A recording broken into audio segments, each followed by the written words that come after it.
Hey everybody, in this video we are going to review Convergent and Divergent series and finding the expression for the nth term of a sequence. So first, here we have 5, -10, +20.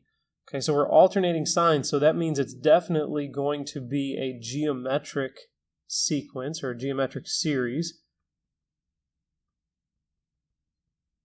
Okay, so state whether it's arithmetic or geometric. It is geometric.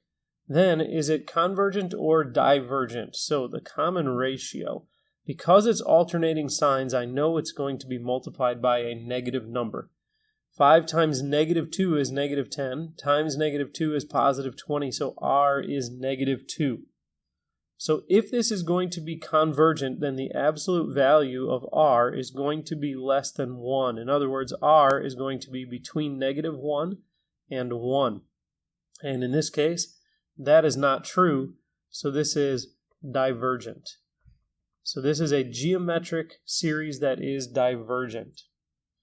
This next one, it looks like we are subtracting 3 each time, so it's got a common difference of -3. So it is arithmetic. Okay, and an arithmetic sequence is always divergent.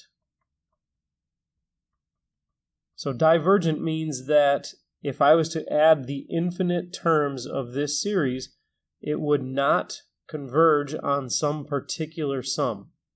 If it is convergent, then that means that the sum of all the infinite terms of the series would add up to some finite number.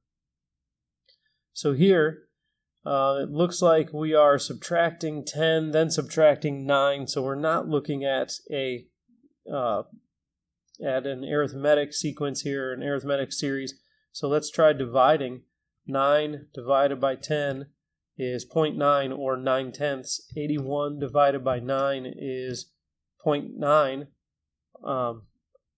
That should have been 81 divided by 90. 81 divided by 90 is 0.9 or 9/10. So we have a common ratio of 9/10. So it is geometric. If it's going to be divergent, it can be geometric or arithmetic. If it's going to be convergent, it has to be geometric. Okay, so at this point it could be convergent. Is it true that the absolute value of r is less than 1? 9/10 is an absolute value less than 1, so yes. So this one is convergent. So the infinite terms of this series would add up to some finite number. Next, we're going to write an expression for the nth term of this series. So we have 5, -10, 20. We've already used that one up here. It's got a common ratio of -2. So this is geometric. So for a geometric sequence, we have a sub n equals the first term times r to the n minus 1 power. So that's a sub n equals first term, a1, times r to the n minus 1 power. Okay, now I cannot multiply 5 and -2 until I take care of this exponent, and because there's a variable here, I cannot take care of this exponent, so this cannot be simplified. Number 2, it's the same as up here. We know there's a common difference of -3, so it's arithmetic, and for arithmetic, a sub n equals term 1 plus the common difference times n minus 1. So a sub n equals term 1, 8, plus the common difference, -3, times n minus 1.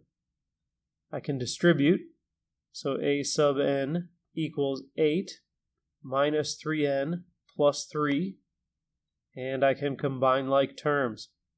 A sub n equals -3n plus 11.